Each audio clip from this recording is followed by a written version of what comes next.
Hi, my name's Jack. I'm a very grateful, enthusiastic, and very active member of the Al-anon family groups. I am so excited to be here. I got the email from Arnar, sent me an email, and it was in Icelandic, and I almost clicked the spam button and flushed it away, but there was a attachment on it in English, and I thought, well, it says 12 Steps of Recovery in the title, so I figured either some spammer's really gotten good or there's, So I opened it up, and I got all excited that they'd asked me if I might be available to come and speak in Iceland.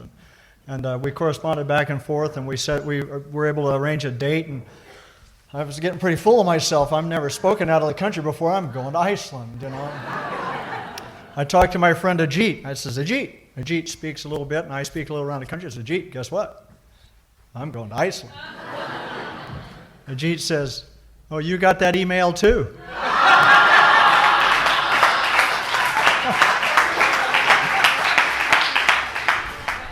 He says, oh, a bunch of us got that. Apparently I was the one that was available, so I'm here. Got my ego out of the way right away. I was hoping to bring my beautiful wife. I'd like to give you her greetings. My beautiful wife, Leslie, who is sober in Alcoholics Anonymous, a little more than 18 years, sends her best regards. And she wishes that she could be here. I wish that she could be here. When she's not here, I'm not all there. So I'm glad to be here and represent my family. And my home group is in La Cañada, California, in the United States. A men's stag Al-anon meeting where 2 nights ago on Thursday night we had an Al-anon meeting with probably 90 or 95 Al-anon men for a meeting, and that meeting has child care because we have single parents who come to that meeting, and we provide child care so that they can come to a meeting of the Al-anon family groups. I knew nothing about Iceland. I had to get on the internet right away and find out how cold it was going to be. Everybody said Iceland is green and Greenland is icy, and I thought, okay, I'm going to be all right then. And I looked up a little, as much as I could, but I really didn't know anything when I got here. I didn't know anything about your currency. I don't know what side of the road you drive on. I know nothing. I'm relying on, on Arnar and Tor, who picked me up at the airport and who's putting me up at his place. Thank you very much. I'm asking them questions about this and that. What is this and what do you do? And I now know you drive on the right side of the road, everybody except for artists. Where's if somebody's on the wrong side, it's artists coming the other way. And we took a little 4-hour whiz around do we go around the entire continent or just we took a long tour, went and saw lots of stuff and jumped in the car with Arnar to come back, and he tried the wrong side of the road. You know what? They don't move over for him because it's not artists. For artists, they move over. For him, we had to pull back and go on the other side. So I'm really excited to be here, and I'm excited to share a podium with Alicia. She did a terrific job. I won't tell you anything from here that is more important than what she talked about, which is the family disease of alcoholism and how it affects them and how it affects us. She talked about service. She talked about a lot of things. I could just ditto that and do an interpretive dance and sit down and we'd all be even. But I'm probably going to have to tell you a little of my story. My beautiful wife, Leslie, when I met her, I had no idea that in beginning that relationship, that being in a relationship with her would cause me to be able to come to Iceland. All of these years later, I probably wouldn't have thought of killing her so often before, When she was passed out in the bed and snoring, and I was thinking about just sliding the pillow over her face and wondering if anybody'd catch me, no jury in the world would possibly convict me. I'd be doing them all a favor. Her parents would quit worrying about her coming home because she was always calling up, he's throwing me out, I'm coming home now. And it would have been all right. I'll tell you a little bit about my childhood. I grew up in a home that was deeply affected by alcoholism. It wasn't affected by my parents' alcoholism. I don't believe that my parents were alcoholic. But there was a lot of exciting stuff going on. There were secrets and secret alliances and gunfights and car chases and infidelity and lots of things going on. And I came to Al-anon. I'm sitting in Al-anon listening to people talk about growing up in alcoholic homes. I'm going, yeah, that's it. Did that too, but my parents didn't drink. And I don't know why it never occurred to me. What eventually dawned on me after a little bit of time in Al-anon is that my parents were deeply affected by alcoholic parents. That I came to you courtesy of my beautiful wife, Leslie, who got sober in AA, and who screwed up my plans because I was doing fine with the drinking. Sobriety, I didn't do good with that. That my family was sick and crazy the same reason that I was. And I'll give you a couple examples of that. I'm not a drinker. I've never successfully drank very well. When I did drink, the few occasions that I did, I drank because I liked the flavor of alcohol. The AA Big Book says that alcoholics drink principally for the effect created by alcohol. I never, ever have any conscious memory of consuming alcohol for the effect. The effect of alcohol was an unfortunate byproduct of consuming alcohol for me. I liked a margarita because I liked the taste, or I liked a Bloody Mary because I liked the taste, but when I began to feel it, I would stop. They used to make my wife crazy. I would say, well, I need to stop now because I'm starting to feel it, and she would look at me and go, honey, that's the point.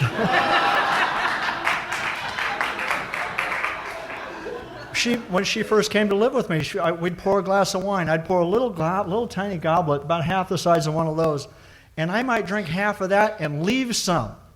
And my wife will tell you that that is alcohol abuse. Not what she did, it's what I did to alcohol that was alcohol abuse. And here's what I came out of that family. These are what my values were like. I'm the guy that, when I was a young man, I'm the go-to guy in my family. My family, surrounded by alcohol, in my grandparents, in my aunts and uncles, and later in all of my brothers and sisters, I believe, I'm the go-to guy. I'm the one that they know will answer the phone at 2 o'clock in the morning and come and fix whatever it is. And one night, it's just another night in my family, I get the call, it's 2:30 in the morning. My stepmother has called, and my brother has been in a fight at the bar with about 7 or 8 young men who broke the windows out of his van and tried to drag his girlfriend out the window, and he drove off dragging a couple of them, and he'd gone home and gotten a shotgun and had gone back to the bar, which precipitated a phone call from my stepmom to me to tell me what I already knew, which is it is my duty to go find him and to fix it. And of course, she had called the right person. I jumped up, jumped in my clothes, got in my car, and I went and found my brother. It took me 5 minutes. I still have tracking skills. I can find an alcoholic like that. Tell me what you want. I get the scent. I'm gone. I go get him. He was at a place where he normally drank quite often. It was a pizza place in a big shopping center in California. And I pulled up there, and it's about 2:30 in the morning, almost 3 o'clock. And the bars, all the drinking establishments in California, much of the United States, close at 2 o'clock in the morning. There's nobody. It's 3 a.m. The party's over. They've all gone home. Brother's in the parking lot with a shotgun propped against the window. And I pulled up and looked around, and I said, so what you doing? He says, I'm waiting for him to come back. I think it's going to be an easy night in the hero business tonight. I says, give me the shotgun. I took the shotgun away, and I took the shells out, and I put it in the trunk of my car. My mission is accomplished for the night. Nobody will get shot. And I head home. We all had radios in our car, two-way radios, and my brother says to me as we're going out the driveway, I'm going to go find them. I said, well, you go with God. And I'm heading home to get back in bed, and as I'm almost out of the parking lot, my radio pipes up, and he says, I found them. They're around the back. So I turned my little car around, I went back, and there's a big shopping center, and he'd gone around that end, so I went around this end and popped around behind this place, and there's 4 or 5 acres of flat asphalt with a light post in the middle, and there's 3 cars parked in the middle, parked relatively close together. There's 7 or 8 young men there sitting around the cars, sitting on the hoods, leaning on the cars, talking and having a couple of beers. At 3 o'clock in the morning, bars are closed, beer. And my radio says, I'm going in. Are there any newcomers to Al-anon here tonight? Anybody new? I'll translate for you. That's, we're going in.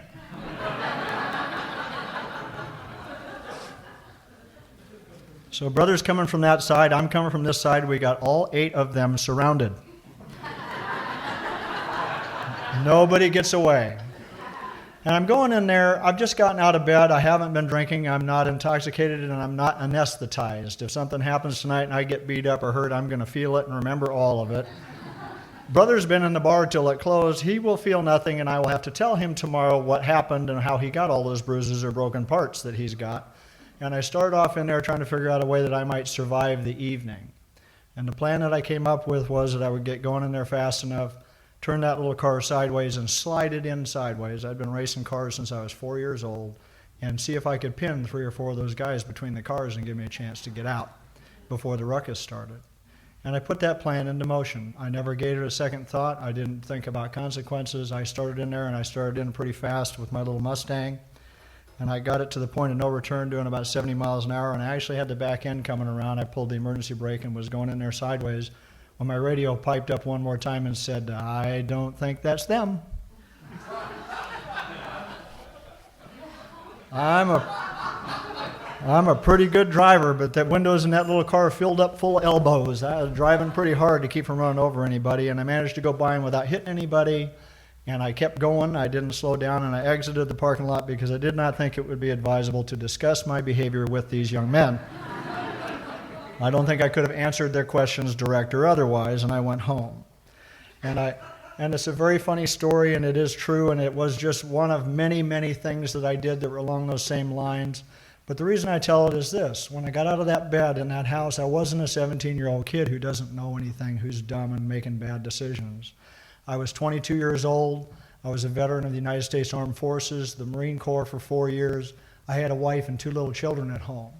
And when I crawled out of that bed and walked to the front door, I'd walked around a crib next to my bed, more than likely. I'm still not sure about the time frame, but it's more than likely that I walked around my daughter's crib where she lay in a coma from a drowning accident, from an accident she happened when she was 1 year old. And we had brought her home to take care of her. And I'd walked past her and out of that house. Her and my son and my wife at that time were completely dependent on me for the income for that family, for my medical insurance, for all of the things I needed to survive. And I went out and made those decisions and was going to go in there and take that action because I believed that's what I was supposed to do. I know now that what probably would have happened is if I'd have gone in there and did what I was going to do and I'd have hit that car, that 1 or 2 of those young men would have run or tripped or ducked, and I'd have gone in there and I'd have killed them instantly. And I knew that going in, and it didn't change it because my priorities have been turned upside down by the disease of alcoholism. I believe that my obligation to the family is such that I don't have any choice when I'm asked. When I'm told I need to help, I have no choice. When I'm told what the price will be, I have no choice. I have to take the action. And it was only one night. There were many more, and I won't bore you with them all. Some of them involved police. The police went to arrest him one night, and I knew they were taking him in to beat him up, and I told them no. You know, police hate that. They hate it when you tell them you can't arrest somebody, and they asked me what I was going to do if they take him anyway, and I said, well, I guess we're going to break a lot of this furniture. I was going to wrestle with 2 fully armed police officers over a fight that my brother had been in at the bar, and I wasn't drinking and I wasn't there, but I thought it was my duty to do that and get arrested or get beat up or get killed along with him. And those were the things that I did. The other part of that story is the biggest guilt and shame I've ever carried in my life. I carried through the doors of Al-anon. I told you that daughter came home for us to take care of her. Us did not take care of my daughter. I'm a guy who, I grew up racing cars when I was 4. I was riding rodeo when I was 8. I got my nose broken. I was doing a lot of things that on the outside looked like I was a very macho, very brave man. I could not be in the room with my daughter in a coma with tubes sticking out of her body and function. I would get to that point where the feelings would get up to just below my eyeballs and they might get loose, and I would flee the house. And that wife did all of the care for that child because I could not. There's a load to carry. There's no way to fix that. Go to the library and ask them if they got a book for fixing that. They don't have one. There's no way to get to there from here to live comfortably in my skin. There's one. We're going to talk about it tomorrow. It's the 12 steps. I had no idea that would be able to work on all of these areas of my life, including that when I brought that package through the doors of Al-anon. I stayed gone from that relationship. That child died after a year in a coma, and I stayed gone. I couldn't come home. I didn't want to be home. I didn't want to be with her. I went out in the world. I work in the movie business, and I would travel for months at a time on the road. And out there, I acted like I was a single man. I went out and I dated and I did things. And my dad didn't have an affair with the pastor's wife, only probably because we didn't know any pastors. My dad had affairs with everybody. It was part of that secret life that we had as kids. And I judged him harshly for treating my mom like that and for treating his other wives like that. And I went out and did the same thing. I just didn't tell anybody. Somehow that makes me better, but it doesn't. And in the course of doing that, I was to meet the lady who I've already identified to you as my beautiful wife, Leslie. I was on a movie in Arizona. Leslie was well into her drinking career, and she was in a series of geographical moves where she would go someplace for a while and it would be better. And after a couple of months, it would be worse, and then she would get fired or get asked to leave, and she would move on. I met her in Page, Arizona. She was very attracted to me because I was married, and I was talking nice about my wife, the saint, back home, and I was dating her best friend. She thought that was unbelievably attractive. And I was on a date with her best friend, and she kind of put the moves on me in a bar that we were in that night, and I thought that showed initiative. So I tracked her down, her phone number, and called her up, and we started dating and seeing each other. And it said about a series of actions which resulted in my getting here. A bunch of things happened. I changed locations. She came with me. At the next location, I took her to the airport to fly her back to Nebraska to see her father. And my wife was flying in for a visit. And I went to the airport and dropped off the girlfriend and picked up the wife and went back to the hotel. I think gas was 50 cents a gallon, but I just couldn't justify 2 trips to the airport. I figured I could do it all at once. No insanity here. I had no problems whatsoever with the second step when those things were pointed out to be by my sponsor. And I eventually went back to California, and Leslie was on her way to California, and she called me up for a date. And I went to go meet her for a date and couldn't find her, and I called her again and went back, still couldn't find her, and I'm doubling back to the house, and I came across a traffic accident, a severe accident. And there's a Honda car in an intersection that's gone head-on with a full-size American Oldsmobile at a pretty good rate of speed. And the lady in it is not breathing. The paramedics and the police and the fire department are there trying to get her out because she's dying in the car. And that is my beautiful wife, Leslie. And they cut her out of the car and they got her breathing again. They took her off to the hospital. I overheard them saying they didn't know who she was. She had Nebraska plates, another state. Nobody knows who she is. And I said, I know who she is. And I went off with her to the hospital. And she died in the hospital again. I was sitting in the room with her waiting for them to come and see her. And she stopped breathing. And I ran out into the hallway and I called a nurse. I remember pushing through the curtains to get out. And the nurse came in, they called a code, and they brought the crash carts in, and they got her breathing again. And my wife did something that didn't mean anything to me really until years later, is that when they got her heart started again, she rolled her head over on the gurney where she was laying and looked at me, big eyes. She always had those big, Lucy eyes, you know. And she said, "Let me go." And I did not have the tools to understand what I saw. I absolutely couldn't wrap my mind around that. I pretty much dismissed it until years later. What I understand today, I'm not an alcoholic, but what I got to see for just a blink of time was how painful and frightening and scary it was to be an alcoholic caught up in your disease. That my wife, after that accident, she was very drunk, knew that there would be a price to pay, knew that the police would be waiting in the lobby of the hospital to arrest her. Dying looked far preferable to her. She would rather have died.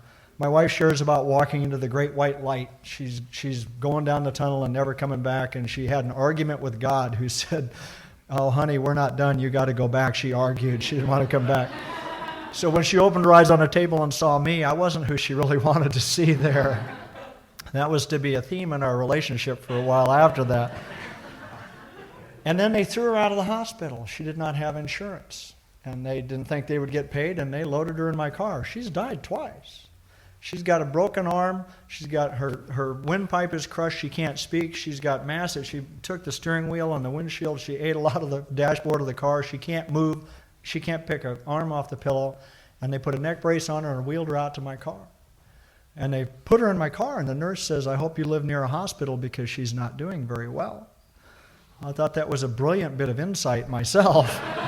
And I thanked her for that information. And now we've got to decide what to do because, I never found where she was staying. She was staying with some phantom uncle that I'd never met before and I have not met since. We still debate his existence.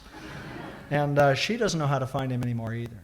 And we're deciding what to do, and she whispers because she cannot talk, "Well, I guess you can take me to a hotel." And I thought about that for about 10 seconds. I knew she would die.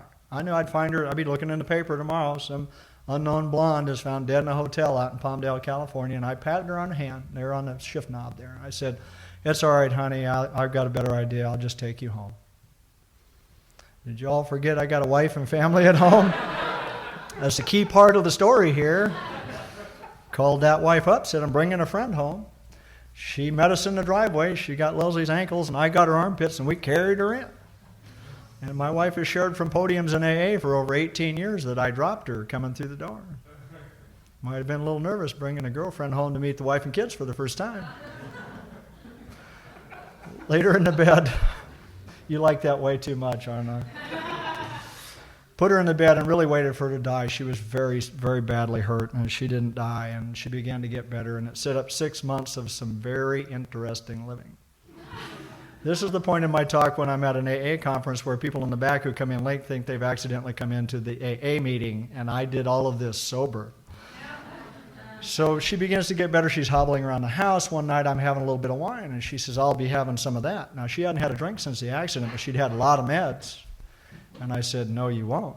She said, what do you mean, no, I won't? I said, it says right here on your medication, which I have read top to bottom, that you may not drink while you're consuming these drugs. And my girlfriend had such a tantrum and embarrassed me in front of my wife so much that I gave her the whole bottle. And she was so well behaved after that we made sure she had her own bottle every night, and she began drinking again. It got a little too complicated when that wife began to, number one, start to confide in my girlfriends that she thought there might be some problems in her marriage. And my girlfriend began to instruct my wife on the actions to take to put her marriage back together, and was vouching for my true blue husbanddom and all. It was way too complicated, but it got better than that. We began to go on double-blind dates. That wife decided that she needed to have a man in her life. Clearly she did. My wife just didn't know it was going to be her husband. And she started setting us up on double-blind dates. And we would go out to dinner, some nice restaurant, just the four of us. The waiter is there taking our order. We're sitting around the table having a little wine, and somebody has their shoe off and their foot up my pant leg, rubbing my leg. And the only thing I can hope is it's not the other guy, because I've got no idea which one's doing it. Just wink and smile at everybody knowingly. Drink your wine and don't say anything. That was too complicated. And Leslie got it. She finally got well enough to get a job, and she got offered a job in Texas, about 2,000 miles away in Houston. And we thought that'd be a great idea, and probably just far enough away, and packed her in a car. And after she left, that wife and I finally dissolved the marriage, which had not been well for a long time. And Leslie and I kept in touch, and she got in trouble in Houston. It was about 6 months. And she said, can I come back to California? And I said, oh, yeah. I'd got in a truck with my foster brother, and we drove straight through to Houston, about 1,800 miles or something, and packed her in a trailer and brought her home to live happily ever after. Yeah. Not. I was with my wife during the last year and a half of her drinking. My wife had been a bar drinker prior to that and a blackout drinker. She was still a blackout drinker. This is why the disease of alcoholism worked for me, is because she blacked out every night. She was drunk every night, blacked out every night. And when we woke up in the morning and I was pissed off, it didn't matter what it was about, she had to assume that it was her. This went on for a very long time. She would say, she'd crawl over to my side of the bed and pull my head around to get a look at my face to see how her day was going to go. You know, if I was happy and smiling, it had been a good night. If I was not, she'd obviously done something wrong. It was well into her sobriety when she realized that I woke up pissed off most every morning, that it wasn't her. She stopped me one day. She just fresh out of bed, and I'm scowling my way down the hallway because I'm a very angry man. That was what the disease did to me. I'm a very angry man, rageful man. She stopped me, wouldn't let me get by her. She looked me in the eyes and she said, you know, I haven't been up long enough to make you this mad. Ha! This isn't about me. I could have killed her. That almost cost her life right there, being cheerful to me in the morning. A lot of stuff happened there. The last year and a half of her drinking was pretty crazy, but I'm ahead on points all the time. She blacks out every night. I've got the TV clicker. I've got the checkbook. I've got complete control of our social calendar, what's left of it. I'm in control of every aspect of our life, and I'm ahead on points every day. My wife goes to AA and gets sober. An act of desperation after an attempted suicide did not work. She went to AA. She went to a treatment center and then to AA and got sober and messed up all my plans. Alcoholism in its active form in my home could not have gotten me to Al-anon. I could deal with that. I'm a reactor. That happens, I'm over here. I'm watching for what's going on over there, what she's doing before I take any action. It requires no original thought whatsoever, no creativity whatsoever. It's a carrot and stick approach. I'm the punishment and the reward. Obviously, that had very little effect when I was trying to help her with her drinking. The punishment and reward system worked not at all. And she gets sober, and all of that ends. We're no longer joined at the hip. She's not joined to me. I'm joined to everything. At 8 months of her sobriety, we had a fight. We fought. The first year of sobriety was no picnic. I told her a couple of times during that year to just drink and leave me alone. She was terribly miserable to be around sober. She came up to me after a meeting. She was about a month sober, and she was just seething angry. And she said, you know, she poked me in my chest, you have no idea how lucky you are that you can drink if you want to. Because being an alcoholic was not good news for her. At 8 months of her sobriety, she picked a fight with me, and she told me that the reason she did that was if I got mad enough, she could drink and it would be my fault. That's the way the alcoholic's mind works. If I ask her if she's drinking, she can go, well, you bastard, I'm getting drunk. She can make any action about me as long as I pick up the other end of the rope. And she told me that, and then she picked another fight with me the next week. And I went in my kitchen and I pulled out 40 bottles of alcohol out of my cabinet, which had been there for years, and I don't care about it, and she didn't seem to at the time either. And I got a claw hammer, a big old, where's Tor? A big 28-ounce waffle claw hammer, framing hammer, and a 33-gallon trash can, and I set it in the kitchen, and I threw those up in the air, and I swung at them as hard as I could with both hands and smashed 40 bottles of booze. My wife hadn't had a drop of alcohol in 8 months. To my knowledge, she hasn't had one since then. She was in the bedroom talking to her sponsor on the phone. A conversation I'm glad I don't know what they were talking about. And I'm smashing up my house because I'm crazy. Her and her sponsor worked on me to go to Al-anon. I told them the pat answer. You may have heard this before. I'm not the one with the problem. She's the one with the problem. Leave me alone.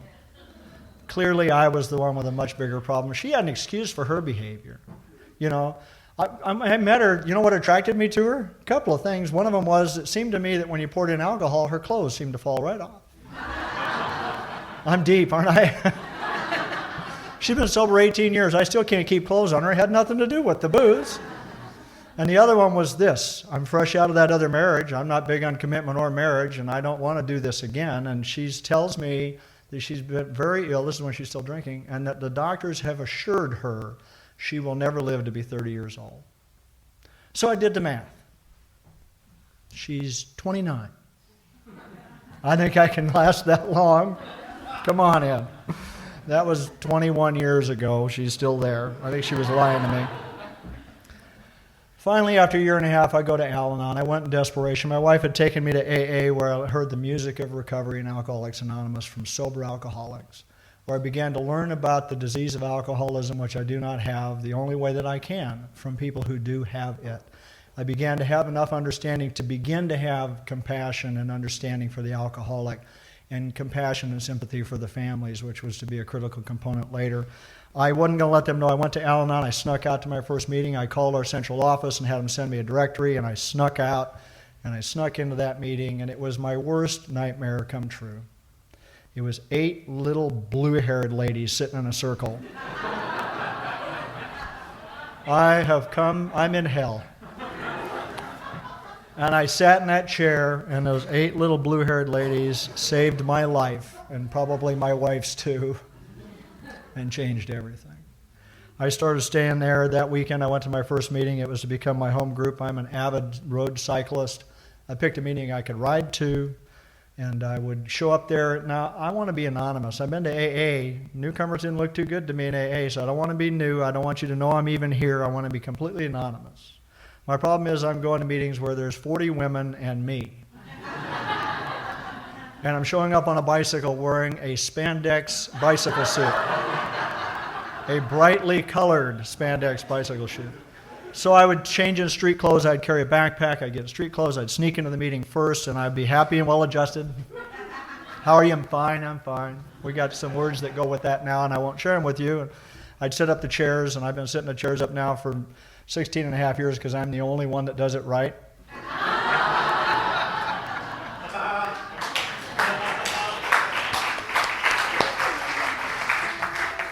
After 2 months of going to that meeting, it occurred to me for the first time that that was my meeting, and that was my seat right there. I sat in the front row. That was my seat. You weren't going to tell me to leave because she was sober. You weren't going to tell me to leave because she was a guy. My seat, I'd earned it. My actions earned me that seat, not hers. I am my own qualifier for this program. My insanity is my qualifier for this program. I'm lucky enough to have an alcoholic in my life that gives me the price of admission. But the things I learned in here help me in every area of my life. I got very involved in service. I hope we're going to talk a little bit about that tomorrow. I was talking to somebody during the break about the fact that I've been around for a while. And there are people in Al-anon that think that if the newcomer comes in, we should make sure they get all the jobs so they keep coming back. Not me. They can all get a job right after I get mine. I have to stay committed in Al-anon or I'm not going to come back. I've got to have a commitment that gets me here every week, and I do. And then I'll drag my sponsees with me, and then I'll make sure the newcomers get a job or they can give themselves a job. I gave myself the chair setup job. I've had that one for 16 years, so that's how it works. And I started going places in service within our service structure. I got very busy with that. They put me in positions I had absolutely no skills and no knowledge how to do. I found out later that was on purpose, because if I knew how it worked, I would have fixed it when I got there. When you're in it long enough to figure out how it works, they say, time for you to rotate out, and they put somebody new in. So Al-anon works just fine. I'm going to tell you a couple of things that have happened since then that are very important to bring you up to date. One of them is that my son ran off when he was 16. My wife was sober. I was new in Al-anon. He was a bit of a problem. We know now that it had a little bit to do with drugs and alcohol. We weren't sure for a long time.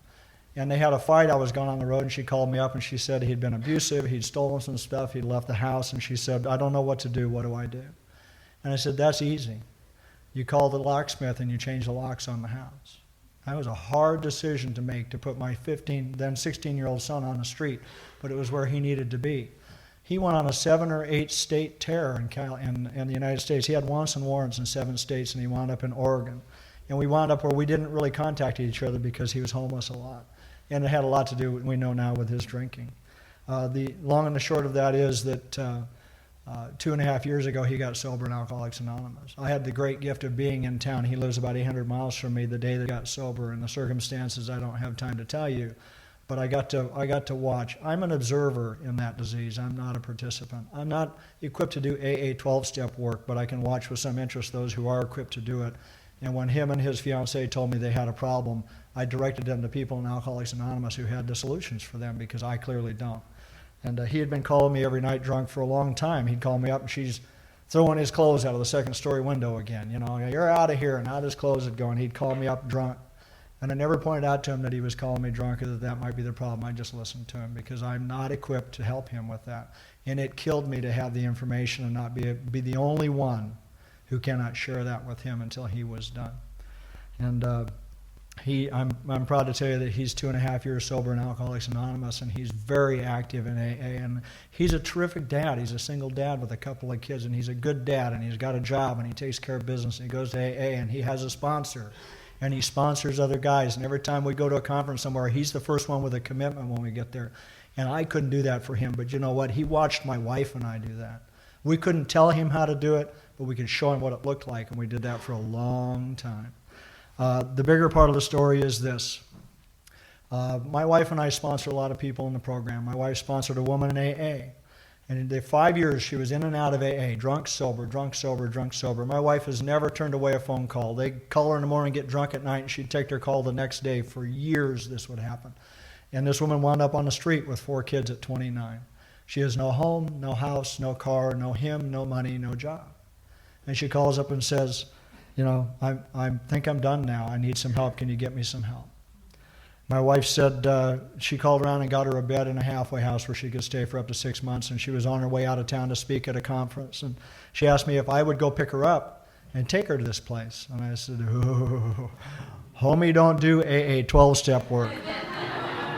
I will drive, but you send one of your sponsees, a woman alcoholic, with me, and I will make sure that they all get there in one piece. So she sent our friend Kit. Kit and I went to go get her.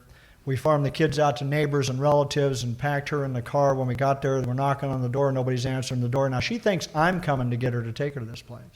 She doesn't know Kit's with me. We're knocking on the door, not answering, and we're drawing straws to see who's going to push who over the wall into the little patio and pick their, you know, we're AA's answer to Batman and Robin. We're going to get the job done and get her sober. About that time, the door opens, and she's standing there soaking wet, wearing nothing but a towel. Remember, she thought it was just going to be me.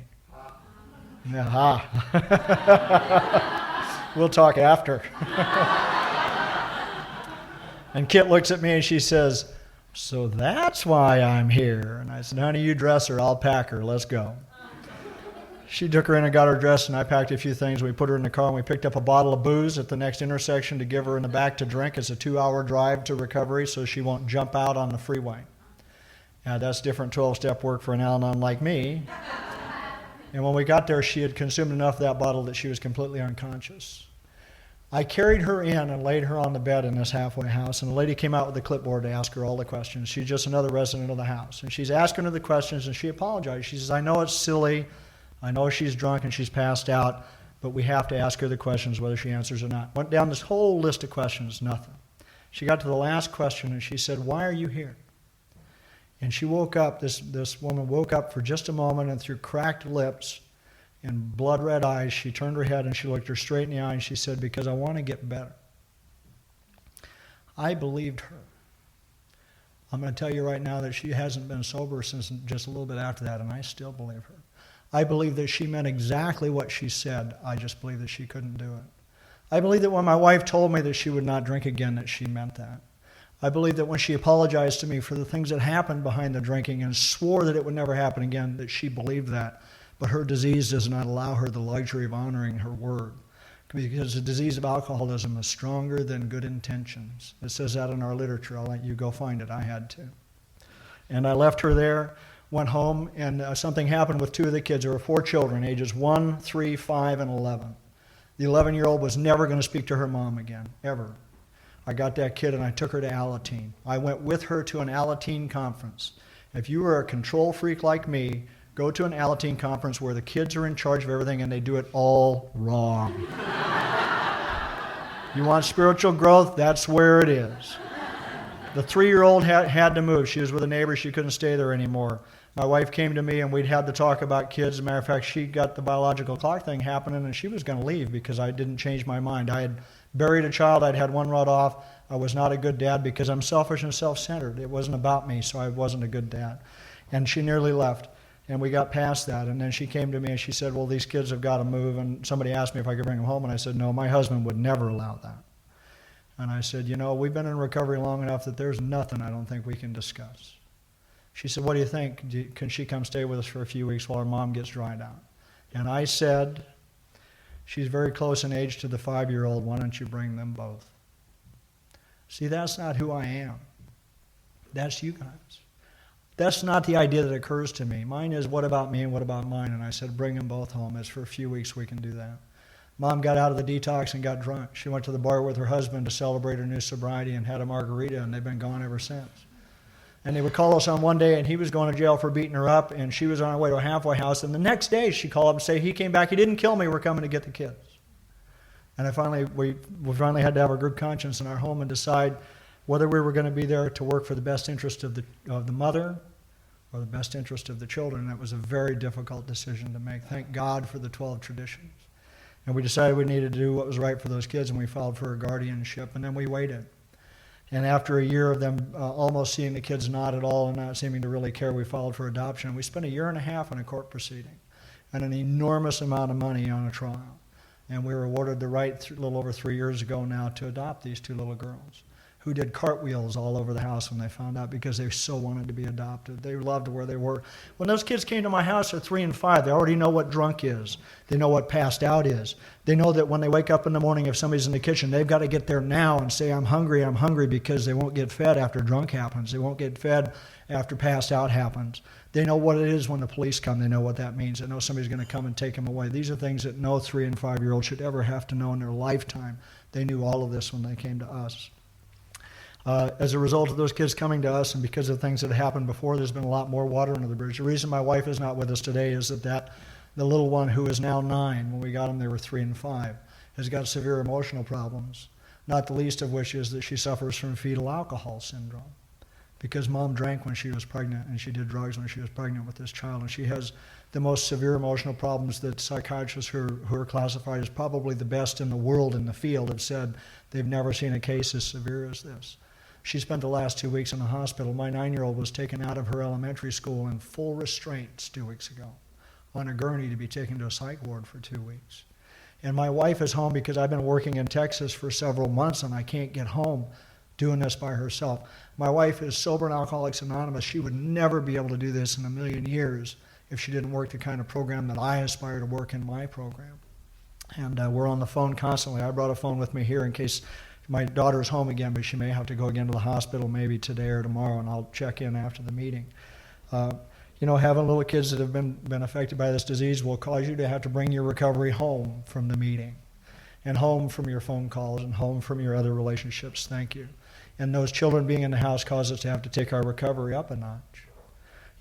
They first came to live with us. My wife and I would have a fight about something, nothing big. We're in recovery. We've got tools to resolve it, but occasionally the volume would get big, and we said something happened. I forget what it was, and my wife and I snapped at each other. And the little one, who's terrified of that, she's seen that in her home. She's seen it on a different scale than we're doing it, and it looks the same to her. And she says something, and my wife said, "Go to your room," and she goes to her room so she won't witness us making asses out of ourselves in the living room. You know what it was about? It was about my wife vacuuming. She's vacuuming. There's one plug in the house. She can plug the vacuum in, and every time she gets about 3 strokes in, the breaker would pop and the power would shut off. And she'd go, and she'd go outside and she'd flip the breaker back on, and she'd come back in and she'd vacuum a couple of minutes, and it'd pop again. She'd go back out. And I got my new computer in the other room. I'm working on my computer. She had a tantrum.